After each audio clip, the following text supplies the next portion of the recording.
Hello, everybody. This is Neighbors Helping Neighbors podcast brought to you by the Robertson County Democratic Party. We have been having interviews with the candidates for the vacant seat at the 7th Congressional District in Tennessee. And today we're here with Aftyn Behn, who is one of the 4 candidates running in the Democratic primary. And we would like to have Ms. Behn please introduce herself, tell us a little about herself and why she's running for this seat. Okay, well, longtime listener, first time caller, excited to be here. I am running because things are not getting better for my generation. So I like to consider myself a mid millennial, but if you ask Gen Z, I'm an elder millennial. Kind of stings a little bit, but um, we can't afford to buy houses. We can't afford to start families. Things do not feel like they're getting better in the state of Tennessee. As a state representative, I've had to deal with family members and friends that are getting kicked off these programs such as TennCare, loss of SSDI benefits, of which a lot of low-income seniors rely on. And I don't feel like our elected leaders are acting with the necessary urgency to meet what this moment requires, which is why I decided to run for this race. Well, that brings up a question we spoke about earlier, and that is with what's happening with Medicare and Medicaid and other Social Security, the other kinds of programs. That's going to affect not only the elders, but also younger people. And what do you think can be done, and how would you approach that problem? Yeah, I'll start with Medicaid just because that's my background. My first job when I moved back to my home state of Tennessee after Trump's first election, I was hired as the community organizer for an organization called the Tennessee Justice Center, which had just tried to expand Medicaid under Governor Bill Haslam with the Insure Tennessee campaign unsuccessfully.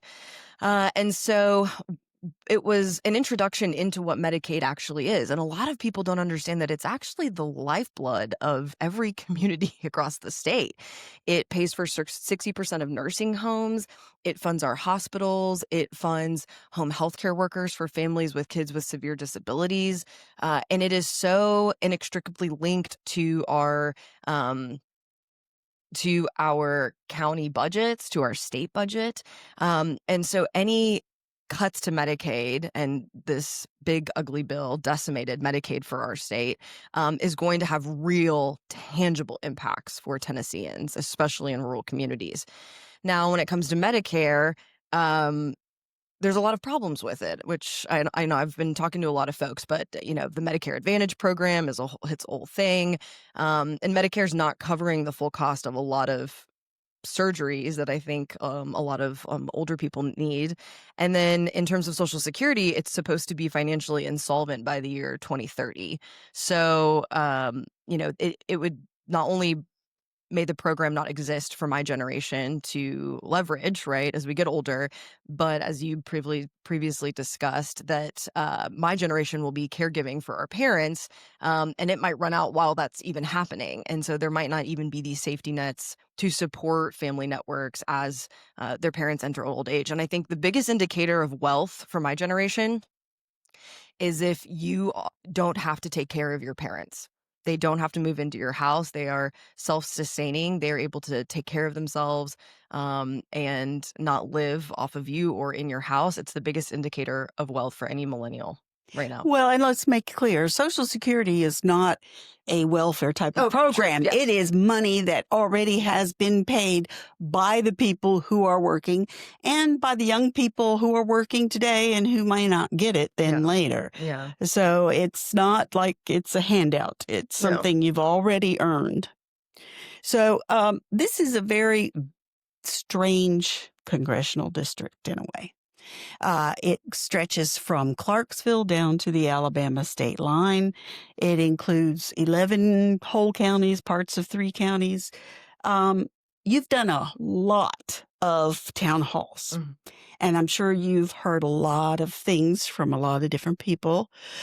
What are some of the issues you see that are coming up for this district, and are they similar across the district, or do we have different ones since it's such a long and strange journey. Yeah, yeah. I think for the district in its entirety, the two issues that are resonating include affordability and safety. And I think what's important is that the Republican Party has co-opted these terms and weaponized them against our communities, right? Your life isn't affordable because of immigrants, which we know is simply not true. Immigrants are not the reason your grocery prices are high. And safety, that you're unsafe because there are immigrants coming across the border. That is also not true. It is the impact and the egregious and violent policies of a Republican supermajority and this Republican trifecta at the federal level that I don't feel safe in this state because of that. So, but I think as you kind of scratch the surface and you enter a lot of rural or ex-urban communities, those needs shift, especially the agricultural communities that are struggling with the impacts of tariffs. But overall, voters in District 7 care about increasing wages, decreasing costs, and improving their quality of life wherever they live, rural, urban, suburban. That is what they care about. And I think that the candidate that does win the primary will have to carry that message into the general and just be dogged about it with the Republicans who are going to throw everything under the wind right at you. Elaborate a little bit on what you just said about not feeling safe in the state because of the Republican trifecta, et cetera. What is it that you're saying that is you're not feeling safe about? It's so warped because, I've knocked thousands of doors across the state, and I'll take a tangential kind of response, but hundreds of millions of dollars have been spent in the state of Tennessee priming this populace to think that immigration is the reason that they are unsafe and can't afford their mortgage or to send their kids to school, to college. And when you knock doors, you'll knock this, be out in a rural community in Benton County, right? And you knock the door, and you're like, what is your number one issue? Crime.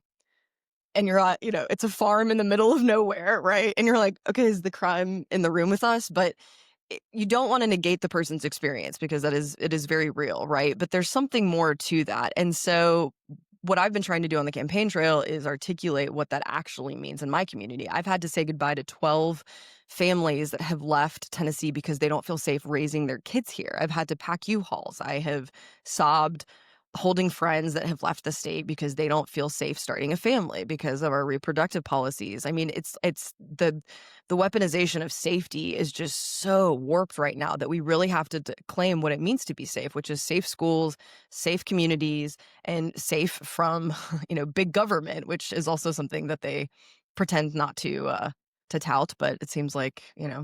So one of the things you're talking about is choices like in reproductive rights and so forth. Is that one of those issues that you're talking about? Yeah, I mean, and this is what we're seeing at the federal level, but this codification of the will of the minority. I mean, the Republican supermajority rules with a mandate because, one, they have gerrymandered the state to the point that they think they are emperors. And as I joke, it's like Kim Jong-un celebrating an election every time he wins. It's like you've created the map, my friends. Like, this is not something to celebrate.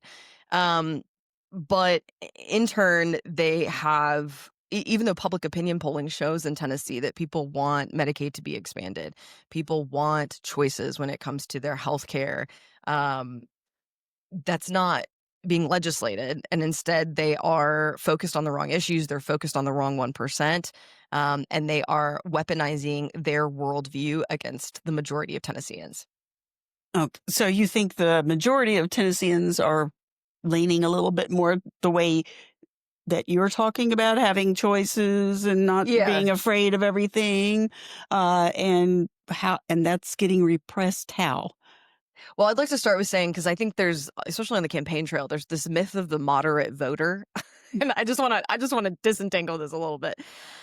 Jim Hightower, who's one of my favorites, said, there's nothing but in the middle of the road but dead armadillos and yellow lines, which I love. The American voter is not moderate. They are pluralistic. And I think we need to divorce those two. When like I've said, I've knocked a lot of doors in tough districts talking about immigration, talking about reproductive access.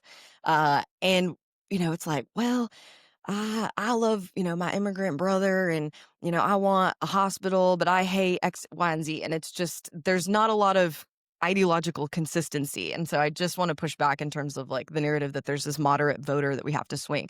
And in fact, in my tenure as an organizer, my organization that I worked for perennially conducted polling that showed that rural voters are wildly populist.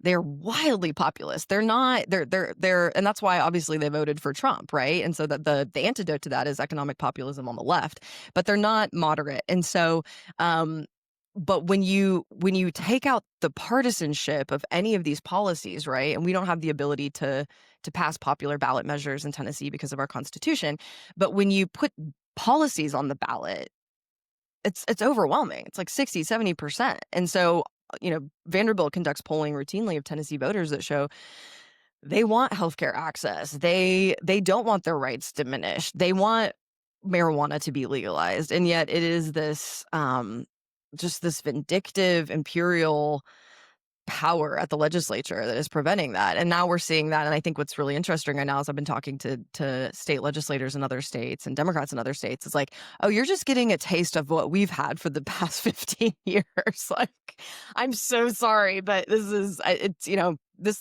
what it has felt to us. And that's what it's feeling like in other states. Well, that's interesting because you've been in the state legislature where there's a supermajority of Republicans. And so how have you been able to work with them? What have you been able to accomplish, if anything? And how would you then do that if you were sent to Washington? Yeah. So I want to start by saying that I ran on the heels of the Tennessee 3 moment. And in my district, I mean, people really watched and they knew that I was the one organizing. I took 12 days off of work. I helped to organize all the protests and marches and rallies. And so there was this idea about me when I went to the legislature that I was going to be yelling in people's faces all the time. And that is not, I came in like, political Barbie. And, came in with an open heart, open mind, and a lot of that has to do with my social work values, right? Like you recognize the inherent dignity in everyone. And I will tell you that everyone has taught me something at the legislature, good or bad, right? But even I have one opponent who just absolutely hated me last year. I mean, anytime I spoke in committee, he would rebuke it. And I thought, you know what, I'm going to set up a meeting with him because I'm now on a different, they moved me from different committees because I made them mad last cycle. I put up billboards saying that Kentucky has the real border crisis is Kentucky having better roads than us. And they got mad and pulled me from my committees. But that's a story for another day.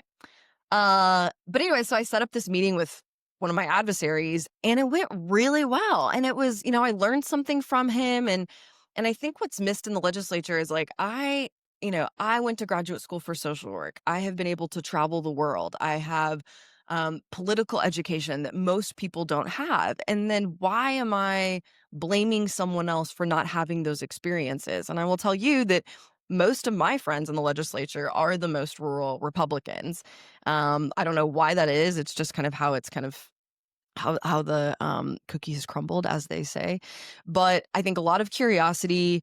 There are issues that we can work on together. The problem is, and I will say this, is the herd mentality of the supermajority. I think there would be a lot of disparate opinions and votes if there was more balance. And so that's where it's like, I can have a conversation. I've moved a few of my colleagues on issues such as abortion, on maybe not necessarily gender affirming care, for example, but I have moved them, but it's taken 2 years, right? And so it's a long haul type game. But I do have relationships, and I think it is, especially in the legislature and how it's going to be in Washington, it is about relationships and seeing people for what they are.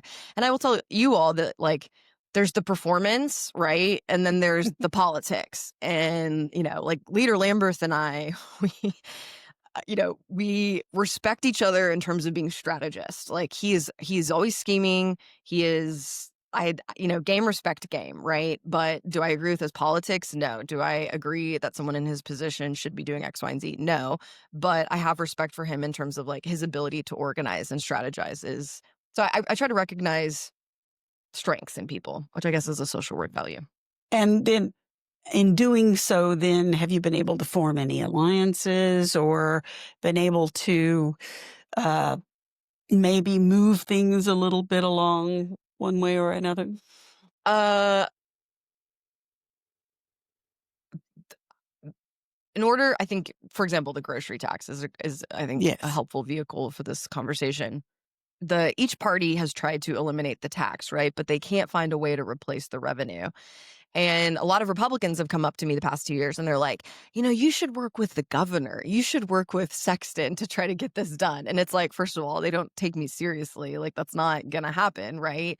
And you really need to be in the legislature, 6, 8, 10 years to actually form probably the coalitions that you would need. But it's not a coalition type government right now. It is a get in line or get out of office type attitude. And so I do think that if we are able to break the supermajority, which we need 10 seats in the House, that the more balance that is restored, the more you will see these coalitions start happening. And I will tell you right now, we are I feel hyperbolic when I talk about state government, and I'm like, and then I go into Cordell Hull and I talk with staffers and they're like, no, you're not being hyperbolic. Like, things are going to get really bad. But there hasn't been a canary in the coal mine. None of the Republicans want to come forward and say just how bad things are going to get. We don't have any new revenue coming in. Tourism is down. We are probably, months away from a very prolonged recession. And they're going to have to cut Medicaid by $2 billion. And it's no one. And so I imagine that, like, in the next 4 to 6 years is going to be a massive opportunity to organize, because there's going to be a ton of retirements and out of crisis comes opportunity. Okay, so when you get to Washington, then, or if you get to Washington, I should say, how would you approach that? Because you've just said it takes 8 years. So we can't really expect a lot of change very quickly, right? So what would you expect to happen, and how would you get it to happen? Yeah. Well, first, the anecdotes from legislators in Democratic majority states are wild to me, because it's so, it is not my experience at all in the Tennessee legislature. And so actually, I do think, one of my colleagues on the campaign trail says we can't send the Tennessee legislature dysfunction to Washington. It's like, we're not responsible for that. Like, don't put that blame on me. Like, but I feel uniquely prepared to handle what is in Washington because of my experience dealing with the legislature. I was the only freshman to pass a bipartisan bill my freshman year. And in fact, there was a Republican freshman that said I wasn't even able to do that. They must really like you. Probably won't happen again for a few years. Hopefully I'll be in Congress. But so I think the experience has uniquely prepared me for that. I also think that this is going to be a moment in time where we're going to have to, and I've talked about this on the campaign trail, we're we are going to have to start building unlikely alliances and coalitions. And I think there is, especially in the legislature, there's one when it comes to kind of crony capitalism and corporate subsidies. There's Republicans who voted against the Titan Stadium for the same reasons that I would have voted against it, that public dollars shouldn't be going to private enterprises, period, end of statement.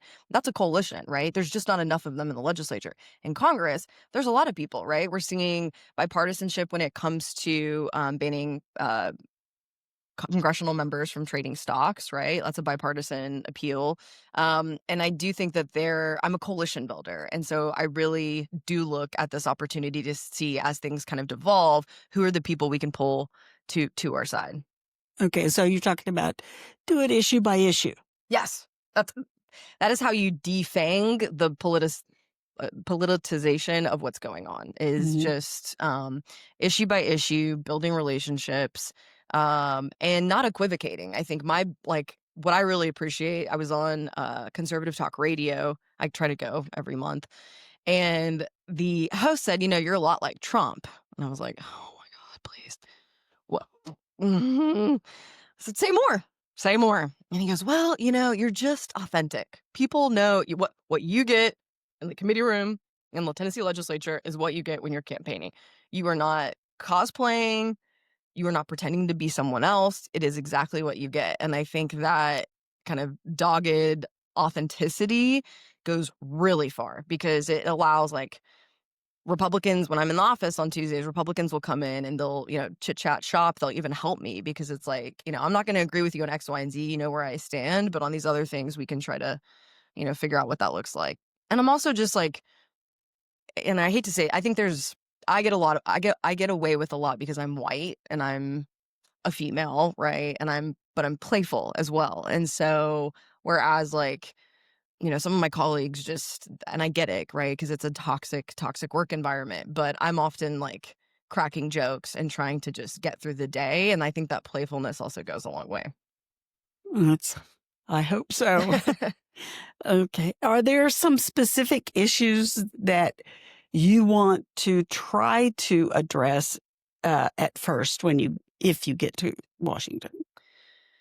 Yeah, I mean, my biggest concern is the disenrollment of people from federal programs. And so I think I've been really thinking about how we are going to tackle just the mass kind of scale of devastation that's going to happen in the next few months, and then compounded with our state budget woes, right? So one thing I learned from Marsha Blackburn, the only thing, is when I was canvassing in her district for Justin Canoe in the 7th district in 2018, is a lot of people commented how they were grateful for her because she had done X, Y, and Z for them. And what I realized, and I also realized this as an organizer in Kentucky, because I was trying to get Mitch McConnell out of office in was that 2020 or 2018? Under authoritarianism, all the years run together. I don't know, but he had also the best social workers in Kentucky working for him. And so you'd go out in these hollers in Eastern Kentucky, and, a blind woman would answer the door, and she'd be like, "Oh, Mitch McConnell got me benefits. Like, I have a case manager with him." And I'm like, "Oh, interesting." So I've learned a lot from the Republicans, and that is like, you have to have people who are embedded in these communities, making sure that one, as the disenrollments continue to happen, but two, messengers matter more than the message. And so it's a way to inoculate against the mis and disinformation that we're seeing, is if you have people on the ground saying, "Hey, like, that's not what's happening," right? Because otherwise they're going to go home. These narratives are going to be promulgated from Fox News and this media ecosystem that's kind of feels impenetrable in times.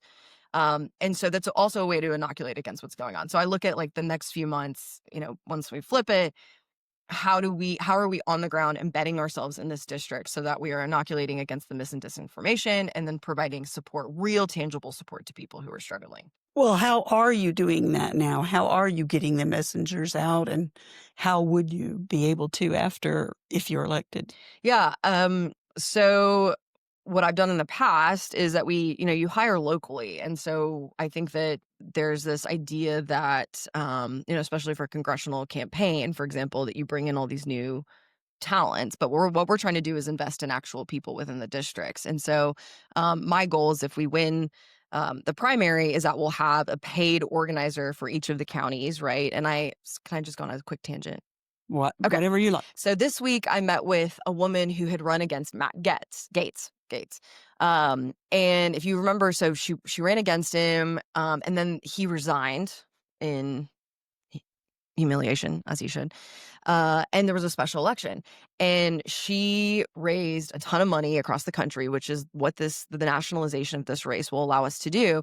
And guess what she did? She gave $25,000 to each of the county parties in her district to hire a full-time organizer. So that's what I'm going to commit to doing. And then hopefully those people they'll shift from electoral organizers to basically caseworkers the following year. And it's about everything that I have done in my life is to build the infrastructure that is supposed to last, right? That's the biggest gripe that most people have about campaigns in Tennessee, is like, all this money, all this capital, all this, all these people, and then it all goes away. And for what is left? And so I wake up every day and it's like, what type of legacy do I want to leave in this state? And it's lasting infrastructure, especially investing in young people. Well, you talk about caseworkers. Now, we're not talking about somebody working for the government No. or anything. What we're talking about is somebody who works for the local party and then gets back to the representative. Yeah. And so building, because it's the only way that we're going to be able to keep this district if we flip it. It's just, and so I'm heavily invested in making sure that, if we raise 6 to 9 million in the general, that money goes back to the county parties to hire local people who can be out on the doors, helping to mobilize local messengers. We're also going to, you all are going to have to be responsible for, like, what does that coalition look like locally for you all? Like, who's kind of waking up to the fact that they've been scammed, and who do you all pull in, and how can we maintain that? Because it's going to be I'm excited because I see opportunity in the next few years, but it's going to get dark. And I think the successful organizers and county parties are the ones that are able to take advantage of this opportunity and really use it to their advantage. So you're talking about the need for things to go from the grassroots up Yes. instead of from the top down. Yep. And we are getting a lot of top down right now, right? Yes. Yeah, So- and no bottom up. And, it's yeah. And so you really want, what you're talking about is really having the people represented and not having the party say what to do. yeah. Because it's like, an example maybe in your county would be like, say there's a rumor going around. I don't even know what it would be, whatever they come up with. But it's like, say we had someone go talk to the Smoky guy who's your local influencer, right? And you're trying to inoculate, and you're like, this isn't happening, right? This is not happening right now. This is what's happening, and making sure that people are well informed, they have talking points, and they're on the ground mobilizing, because that's what happens. Like, the reason we knock doors and do voter contact is because yes, to win elections, but it's also kind of the real life check and balance against mis and disinformation. And in rural communities, it's really important because things just start to spiral, right? Like, they just start spiraling. And so the other thing that we're going to be invested in is like regional influencers. And I've been doing this in other states as well, is that you identify people who have, maybe they're not like the celebrity types, right? But they have a following, and it's regional or countywide. And you make sure that they have the information, that they're talking about it. So it's kind of an amplifying, a perpetual amplification of what you're trying to do. So you're really talking about getting real information Yes. to the people. Yes. And not having it filtered through some ideological framework or something like that. Yes. So what can people do now?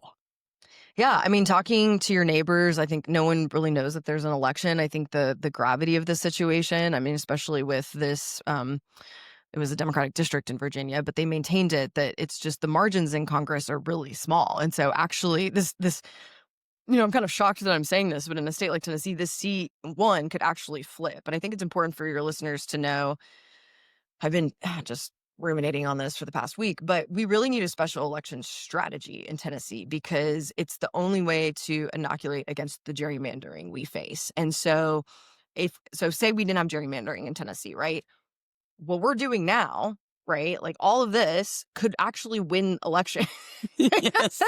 What a shock, right? Like, I mean, it's like, I wish people understood what it's like living here, because it's just, it's like the biggest experiment in collective gaslighting you could possibly imagine.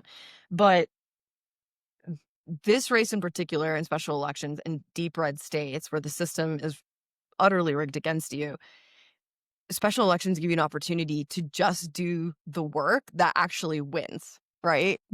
So that's what's exciting. It's like, all you have to do is talk to Democrats. That's how it should be normally, right? Yeah. So that's what's exciting about this race. And it takes a lot for me to get excited about tennis. I mean, I've got, as I'm sure everyone has, I've gone through the entire spectrum of depression in this state, right? It's like, you get up, you get knocked down. That's the Chumbawamba song for those listening. Mhm. I get knocked down, but I get up again. That's what it's like.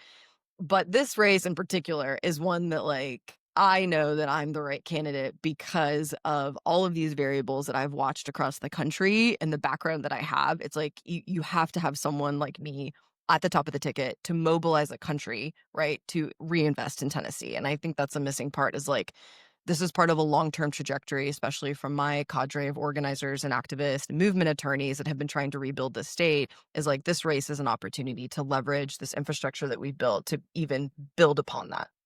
Well, and let's make this clear. It's not like you're coming from some outside area and saying, oh, I'm going to change the state. I mean, you're a Tennessee person. And so tell us where you're from and how you've come to this particular state. Man, I'm from East Tennessee, and I moved back. I was working at the UN when Trump was elected the first time, and decided to move back. And I've just spent 8-9 years like learning everything. I mean, I just have this insatiable curiosity as to how to. Really, it's because I'm a troll. Like, let's be honest. Like, I love trolling, right? I have to be more polished troll now, right? Like, but I still live under the bridge. I'm a troll. But being a troll means that like you have to learn everything you can so that you can outsmart your enemy, right? And so I have spent the last 9 years learning everything I can about running elections, running campaigns, running legislative campaigns, advocacy campaigns, uh, anything I can get my hands on, I'm learning and trying to reinvest back in these communities, especially the political education, but also this campaign where we're teaching young people the skill sets because they want to stay here. And I think that's an important, for me, a barometer of success of any campaign is how many young people want to be on it. And I was just endorsed by the Tennessee College Democrats and hopefully some other youth organizations, but they want to stay here. Like they want to be invested in, they want to grow their skill sets, they want to be able to learn everything that I've had the opportunity to learn in the past 8 years. And so I'm really looking at this congressional race as a vehicle to do that. And tell us then, you've told us a lot about yourself, and there's a lot about your approaches and so forth. And is there any one thing that distinguishes you from the other Democratic candidates, or is it all of that? I mean, one is the corporate PAC money. I mean, I'm sorry, I'm so righteous about it, but I don't think people in Tennessee understand why we can't have nice things. And it's because these corporations have bought and sold your politicians to rig the system against us. And it's the reason we don't have gun reform. It's the reason we don't have Medicaid expansion. Because if any of these companies said, hey, I don't like what you're doing, and if you don't stop or you don't pass X, Y, and Z, we're going to withhold $1 million from your PAC, your leadership PAC, right? It doesn't happen. And so there's a lot of kind of aggressive blame towards the Republicans, which yes, there should be, but who's backing them? And so I really struggle with these candidates that are taking money from these companies, and it's like you're talking about going after corporate greed, and it's like you're bankrolled by the same companies that were behind the big ugly bill. The cognitive dissonance is wild to me. And then I would say that this is not about me. Like I did not want to run for Congress this year. I had a very happy fall plan. I was going to organize one Pot for Potholes concert. It was like I was going to hang out with my pug and my fat cat, and like it was, but I know that I have the infrastructure to win because I've been base building for the last 8 years, and I come with a group of people, right, that are knocking doors, calling, doing all the things across the state because they know that I come from them. I'm accountable to people. And so I think you're not taking PAC money. Corporate PAC money. Right. No. No. And I'm the only candidate. I mean, one is self-funded. The other two absolutely probably are and have taken corporate PAC money. Mm-hmm. But the point is not only that, but I am also a candidate that this is part of a long-term plan to take back the state. And I think like the candidates on stage are like, just elect me and I'm the savior and I'm going to do I'm going to get up there and do X, Y, and Z. And it's like, it takes a movement. Like you can't do anything without community. You can't do anything without county parties that have your back and that feel invested in and know that you are not going to take advantage of them, right? Like it takes years. And that's something that I can speak to is that like the past 8 years, I have built a community and a network of people who believe in me and who are like ride or die, right? Like if we flip this district, they are coming to move into your house. Like they are going to stay here for the entire year of 2026 and they will not leave because they know how much it means to them. And I think it's also like who has the relationships to maintain the district is also important. You mentioned hanging out with your dog and your cat. Yeah. You have a funny story about your dog, right? So my pug Frankie is from Springfield. So my boyfriend and I were driving back one night from Kentucky, and we've been talking about, I grew up with pugs. And so Frankie's I had 3 family pugs, and Frankie's my individual pug. So I'm like, I'm going to look on Craigslist and just see if there's anything. Well, sure enough, this person in Springfield had just posted Frankie. And he said, need to get rid of immediately. And it was like 45 minutes before we'd crossed the state line. So I was like, okay, I'm going to reach out. So reached out or texting back and forth. And he's like, well, how do I know you'd be a good pug owner? And I texted him a picture of my dad who was flanked by 2 pugs, and he had sex, pugs, and rock and roll on his t-shirt. And he's like, oh yeah, you're one of the clan. I was like, yes.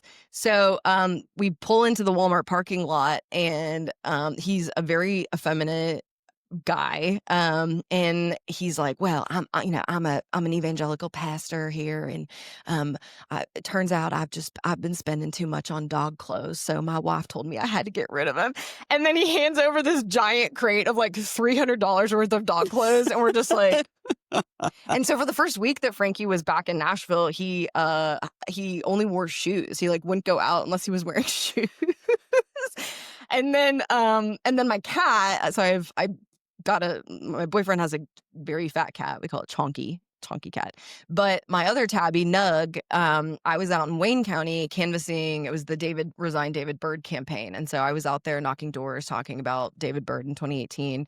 And I was in a trailer park and this woman's like, oh, my cat just had babies. Do you want one?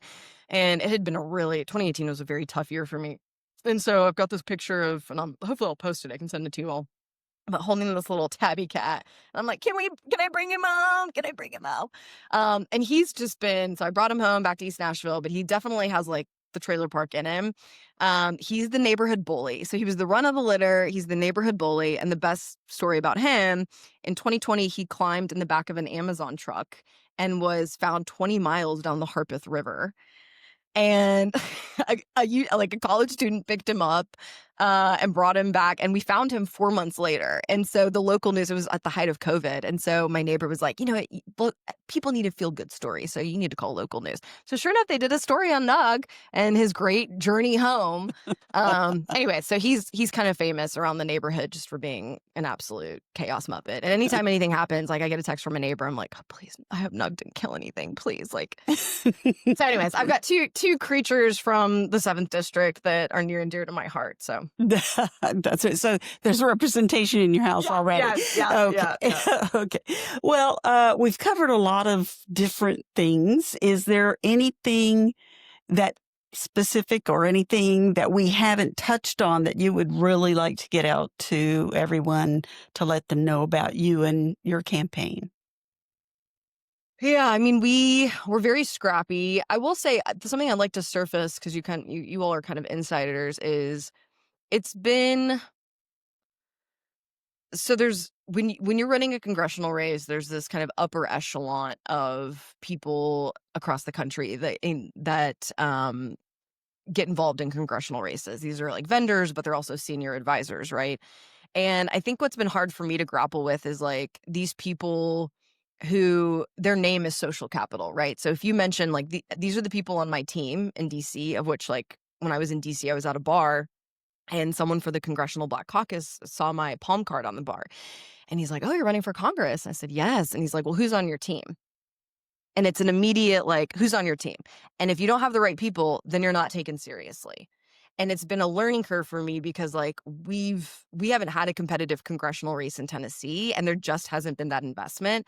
And so what I'd like to communicate to you all is that like we have the best of the best that have chosen us, picked us in the race, and are investing in us because they know that we are going to democratize this information and then try to rebuild Tennessee. And so that's what's been really beautiful for us is like as irritated as I get at this like DC consultant kind of world that like they pick and choose the winners, it feels really refreshing that they're like, no, like we believe in Aftyn and her team and what they're doing. And like, we are going to train them to be even better organizers so that they can reinvest it back in their state. And that just feels really, really good. That's great. Yeah. Thank you. Well, I really thank you for your time today because I know that, like I said, you've been in a lot of town halls and you're doing a lot of things. So very much appreciate your coming out here to spend time with us in Robertson County. And I would like to tell everyone, please, this Robertson County Democratic Party has its meetings on the second Tuesday of every month at the Senior Center in Springfield.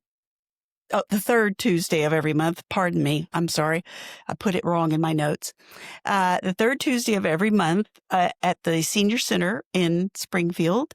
And we also have a Facebook page and a web page we would like for you to visit to see all of the information that we have. And if you can even post questions that you think you would like to have addressed by someone at either a town hall or a podcast or something of that nature. So thank you very much, everybody, and we wish you all a good day.